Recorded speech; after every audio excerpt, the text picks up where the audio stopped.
I'm driving the Zoe, baby, yeah.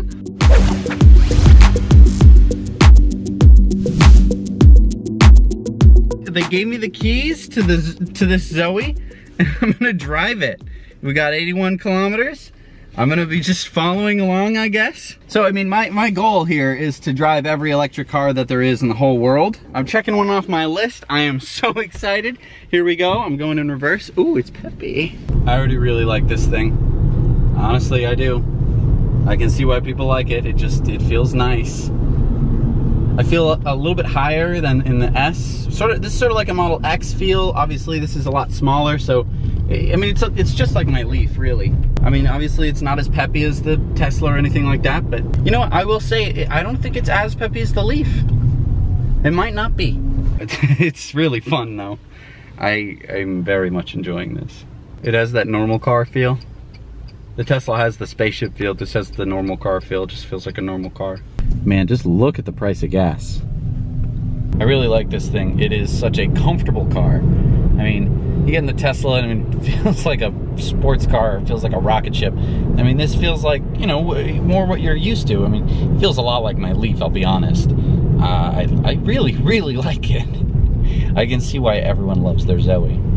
And seeing the gas prices, I can totally see why people love their Zoe. I mean, you must be saving a fortune. That's per liter, guys. That's per liter. All right, so it looks like we're going to Mac Hamburger to eat. Mac Hamburger. I hope they have some vegetarian options. So Jesse, you just drove through Lund to this Max Burger in a Zoe. This is your first time in a Zoe? This is my first time in a Zoe, and I really liked it. It's a really nice car. How is it compared to the Leaf? It's very similar to the Leaf. Really? I felt a little bit higher. I felt maybe the acceleration was a little bit less punchy, but it felt really good. Is this smaller? Is it the same size? It feels like it's almost the same car, practically. That's awesome. Yeah. The Renault Zoe, I'm so excited. I finally gotten to get in one and drive it. It's like almost kind of like a dream come true. I don't know why I've been so excited to drive this car. I mean, it's not flashy or even particularly zippy, but it is a car, and people own them and drive them, and they're not as expensive as Teslas. Overall, my first impression is very good. This seems to be a great city car. Yeah, the turning radius in this is so much better than in the Teslas. It's really not even funny just how tightly this thing can turn. I mean, you guys had to do like a 5-point turn at one point, and I was able to just do it in one fell swoop. It's quite nice. How about the pickup? Well, the pickup's pretty good, so let's give that a shot here.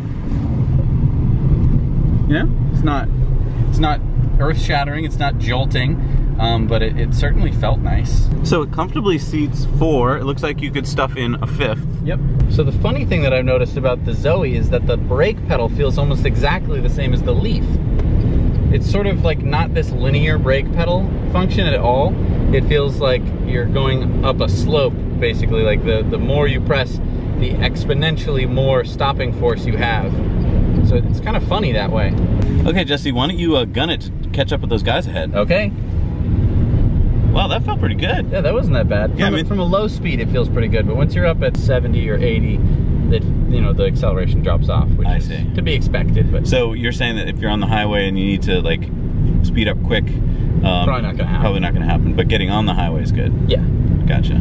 So Jesse, I don't usually get to ride behind my X because I'm usually the one driving it. Yeah. And I just noticed riding behind our friend's X here that when he steps on the brake, like you just did here, that only those 2 little thin red lines light up. Yeah. Along with the big fin at the top. Right.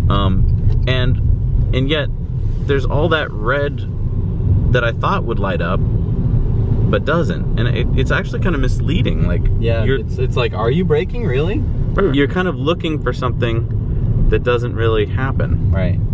And I wonder why they did it. Do you think they did it to save on electricity because there's less LEDs lighting up? No way. But the S lights up all the way around. Yeah. Like a traditional brake light.